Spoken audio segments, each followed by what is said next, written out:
नाजरीन बहुत अच्छे व्यू लिए थे, बहुत अच्छी बातें की थी, सबके इंटरव्यू लिए, सबके कमेंट्स लिए, सबके साथ बातें की, वो की थी हमने उर्दू में।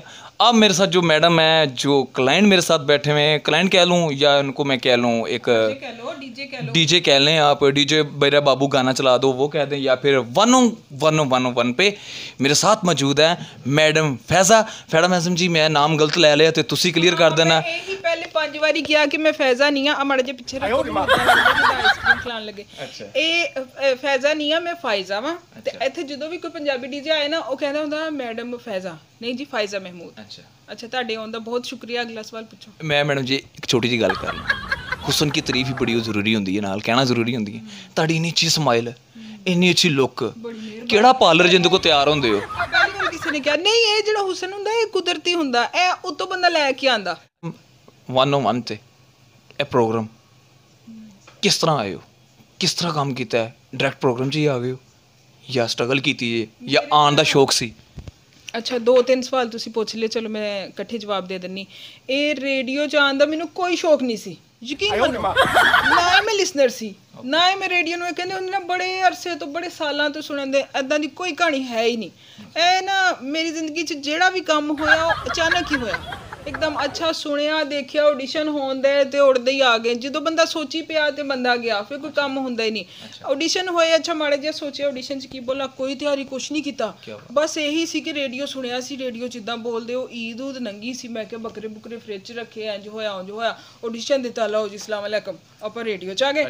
आए आ ते इत्थे आपां उर्दू शो कीता, उर्दू शो करदे करदे एक दे विच कोई पंजाबी च गल करदी, ਉਹ ਸਾਡੀ ਮੈਮ ਨੁਜ਼ਰਤ ਬਾਰ ਕਾਬਲੇ ਮੁਹਤਰਮ ਕਹਿੰਦੇ ਪੁੱਤਰ ਪੰਜਾਬੀ ਆਉਂਦੀ।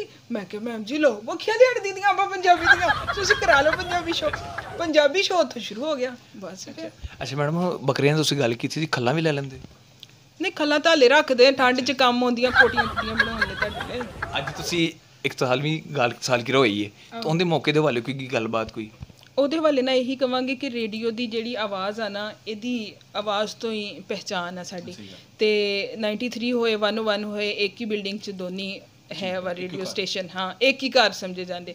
ਤੇ ਇਹ ਉਦੋਂ ਤੱਕ ਨਹੀਂ ਚੱਲਦਾ ਜਦੋਂ ਤੱਕ ਲਿਸਨਰ ਸਾਡੇ ਨਾਲ ਨਾ ਹੋਣ। ਹੁਣ ਲਿਸਨਰ ਸਾਡੇ ਲਈ ਬਹੁਤ ਜ਼ਰੂਰੀ ਆ। ਹੁਣ 41ਵੀਂ ਸਾਲਗਿਰਾ ਤੇ ਮੈਂ ਸਾਰਿਆਂ ਨੂੰ ਮੁਬਾਰਕਬਾਦ ਪੇਸ਼ ਕਰਾਂਗੀ, ਖਾਸ ਤੌਰ ਤੇ ਆਪਣੇ ਸੁਣਨ ਵਾਲਿਆਂ ਨੂੰ ਜਿਹੜੇ ਲਿਸਨਰਸ ਹਨ। ਅੱਛਾ ਮੈਡਮ ਜੀ ਕਦੀ ਲੇਟ ਹੋ ਗਏ ਹੋ FM ਤੇ? ਹੋ ਹੀ ਨਹੀਂ ਸਕਦਾ, ਮੈਂ ਕਿਹਾ ਸਵਾਲ ਹੀ ਨਹੀਂ ਪੈਦਾ ਹੋਇਆ।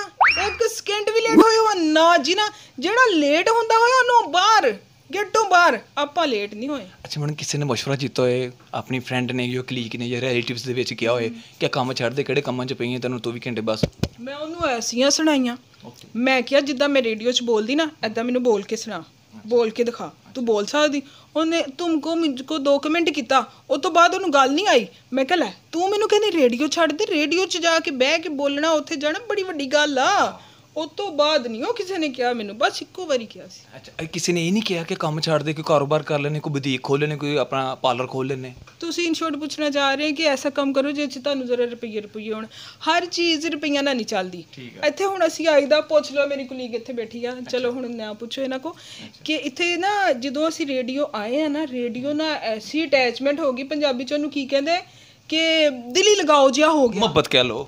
ਆਹੋ ਤੁਸੀਂ ਹਰ ਗੱਲ ਘੁਮਾ ਘਮੂ ਕੇ ਮੈਂ ਬਦਲ ਲੈ ਜੰਨੇ।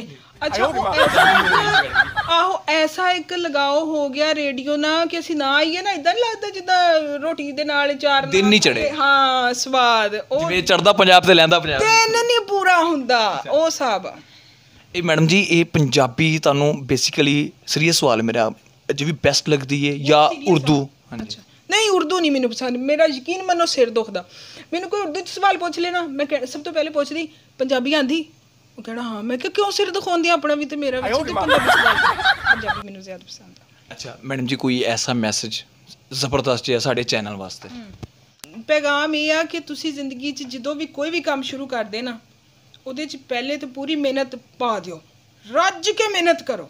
ਉਸ ਤੋਂ ਬਾਅਦ ਅੱਲਾ ਤੇ ਛੱਡ ਦਿਓ। ਇਹ 2 ਗੱਲਾਂ ਸੁਣੀਆਂ ਹੋਈਆਂ। ਤੀਜੀ ਗੱਲ ਜਿਹੜੀ ਬਹੁਤ ਜ਼ਰੂਰੀ ਕਿ ਲੱਗੇ ਰਹੋ। ਅਸੀਂ ਕਹਿੰਦੇ ਕਿ ਅਸੀਂ ਕੰਮ ਸ਼ੁਰੂ ਕੀਤਾ ਕੰਮ 'ਚ ਕਿ ਤੁਸੀਂ ਆ ਚੈਨਲ ਬਣਾਇਆ, ਤੁਸੀਂ ਕਹਿੰਦੇ ਅਜੇ ਜੀ ਬੜਾ ਮਸ਼ਹੂਰ ਹੋ ਜੇ, ਅਜੇ ਜੀ ਰੁਪਈਏ ਹੋਣ ਲੱਗ ਪੈਣ, ਅਜੇ ਜੀ ਕਾਮਯਾਬ। ਇੰਝ ਨਹੀਂ ਹੁੰਦਾ। ਸਕੂਨ ਨਾਲ ਬਹਿਣਾ ਪੈਂਦਾ, ਗੱਲਾਂ ਸੁਣਨੀਆਂ ਪੈਂਦੀਆਂ, ਮਿਹਨਤ ਕਰਨੀ ਪੈਂਦੀ ਤੇ ਤੁਸੀਂ ਸਾਲ 1.5 ਸਾਲ 2 ਸਾਲ ਲੱਗੋਗੇ ਉਹ 'ਚ ਕਾਮਯਾਬ ਹੋਗੇ ਇਨਸ਼ਾਅੱਲਾ। ਮੈਡਮ ਜੀ ਰੇਡੀਓ ਦੇ ਹਵਾਲੇ ਨਾਲ ਕੋਈ ਐਸਾ ਮੈਸੇਜ ਦਿਓ ਸਾਨੂੰ ਕਿ ਸਾਡੀ ਆਉਣ ਵਾਲੀ ਨਸਲ ਨੂੰ ਵੀ ਪਤਾ ਹੋਏ ਕਿ ਰੇਡੀਓ ਕੀ ਚੀਜ਼ ਹੈ। ਦੇਖੋ ਰੇਡੀਓ ਸਟੇਸ਼ਨ ਜਿਹੜਾ ਨਾ ਇੱਕ ਆਵਾਜ਼ ਤੋਂ ਪਹਿਚਾਨਿਆ ਜਾਂਦਾ। ਹੁਣ ਅਸੀਂ ਇੱਥੇ ਆਨੇ ਹਰ ਰੋਜ਼ ਅਸੀਂ ਸ਼ੋਜ਼ ਕਰਦੇ ਲੋਕੀ ਸੁਣਦੇ ਅਤੇ ਇਹ ਇੱਕ ਵਨ ਦੀ ਪਹਿਚਾਣ ਆ ਕਿ ਇੱਥੇ ਜਿਹੜਾ ਅਸੀਂ ਲੋਕਾਂ ਦੇ ਨਾਲ ਗੱਲਾਂ ਸ਼ੇਅਰ ਕਰਦੇ ਉਹਦੇ 'ਚ ਉਹਨਾਂ ਦਾ ਇਲਮ 'ਚ ਇਜ਼ਾਫਾ ਹੁੰਦਾ। ਘਰੇਲੂ ਟੋਟਕੇ ਦੱਸਦੇ, ਸਿਹਤ ਦੇ ਹਵਾਲੇ ਨਾਲ ਗੱਲ ਕਰਦੇ ਅਤੇ ਅਸੀਂ ਕਹਿੰਦੇ ਇਹਨੂੰ ਤੁਸੀਂ ਸੁਣਦੇ। ਰੇਡੀਓ 'ਤੇ ਹਮੇਸ਼ਾ ਐਸਾ ਪੈਗਾਮ ਦੇਣ ਦੀ ਅਸੀਂ ਕੋਸ਼ਿਸ਼ ਕਰਦੇ ਜਿਹਦੇ 'ਚ ਅਗਲੇ ਦੀ ਭਲਾਈ ਹੋਏ, ਬਿਹਤਰੀ ਹੋਏ, ਉਹਨੂੰ ਕੋਈ ਫ਼ਾਇਦਾ ਹੋਏ, ਉਹਦੇ ਇਲਮ 'ਚ ਇਜ਼ਾਫਾ ਹੋਏ ਅਤੇ ਇਨਸ਼ਾਅੱਲਾ ਇਹ ਹਮੇਸ਼ਾ ਚੱਲਦਾ ਰਹੇਗਾ ਇਸੇ ਤਰ੍ਹਾਂ। ਅੱਛਾ ਮੈਡਮ ਜੀ, ਇਹ ਯੂਥ ਨਸਲ ਅੱਜ ਕੱਲ੍ਹ ਬਹੁਤ ਜ਼ਿਆਦਾ ਰਿਲੇਟਿਵਸ ਦੇ ਹੋ ਗਏ, ਫਰੈਂਡਸ ਹੋ ਗਏ, ਪੇਰੈਂਟਸ ਹੋ ਗਏ, ਬੜੇ ਤੰਗ ਕਰ ਰਹੇ ਨੇ ਬੱਚਿਆਂ ਨੂੰ। ਔਰ ਜਿਸ ਤਰ੍ਹਾਂ ਚੜ੍ਹਦੀ ਜਵਾਨੀ ਨੂੰ ਕਹਿ ਲਓ ਕਿ ਬੱਚੇ ਬਹੁਤ ਤੰਗ ਕਰਦੇ, ਡਿਸਟਰਬਿੰਗ ਦਾ ਮਾਹੌਲ ਬਣਦਾ। ਤਲੀਮ ਦੇ ਹਵਾਲੇ ਨਾਲ ਵੀ ਉਹਨਾਂ ਅੱਗੇ ਬੜੀ ਮੁਸ਼ਕਲਾਤਾਂ ਆਉਂਦੀਆਂ। ਉਹਨਾਂ ਵਾਲੇ ਕੋਈ ਇੱਕ ਮੈਸੇਜ ਹੋ ਜਾਏ, ਕਿਉਂਕਿ ਜ਼ਰੀ ਗੱਲ ਇਹ ਆਪਣੇ ਪਾਕਿਸਤਾਨ ਨੂੰ ਅੱਗੇ ਵਧਾਉਣ ਵਾਸਤੇ ਯੂਥ ਨਸਲ ਦਾ ਹੀ ਸਾਰਾ ਹੁੰਦਾ। ਤੁਸੀਂ ਇਹ ਪੁੱਛਣਾ ਚਾਹ ਰਹੇ ਕਿ ਜਿਹੜੇ ਨੌਜਵਾਨ ਤਾਲੀਮ ਹਾਸਲ ਨਹੀਂ ਕਰਦੇ ਜਾਂ ਦੂਸਰੇ, ਦੇਖੋ ਇੱਕ ਅਸੀਂ ਹਮੇਸ਼ਾ ਗੱਲ ਕਰਦੇ ਹਾਂ ਕਹਿੰਦੇ ਕਿ ਇੱਕ ਜ਼ਮਾਨਾ ਸੀ ਉਹ ਬੜਾ ਚੰਗਾ ਸੀ, ਉਹਦੇ 'ਚ ਇਹ ਚੀਜ਼ਾਂ ਸੀ, ਉਹ ਚੀਜ਼ਾਂ ਸੀ, ਲੇਕਿਨ ਹਰ ਚੀਜ਼ ਜ਼ਮਾਨੇ ਦੇ ਲਿਹਾਜ਼ ਨਾਲ ਬਦਲਦੀ ਰਹਿੰਦੀ। ਅਸੀਂ ਹੁਣ ਕਵਾਂਗੇ ਟੈਕਨੋਲੋਜੀ ਆ ਗਈ, ਸੋਸ਼ਲ ਮੀਡੀਆ ਆ ਗਿਆ, ਨੌਜਵਾਨ ਨਸਲ ਜਿਹੜੀ ਇਹ ਪੜ੍ਹਾਈ ਵੱਲੋਂ ਹਟ ਕੇ ਇੱਧਰ ਜਾਂਦੀ, ਲੇਕਿਨ ਦੇਖੋ ਸੋਸ਼ਲ ਮੀਡੀਆ ਦੇ ਵੀ ਫਾਇਦੇ ਨੁਕਸਾਨ ਹਰ ਜਗ੍ਹਾ ਹੈਗੇ।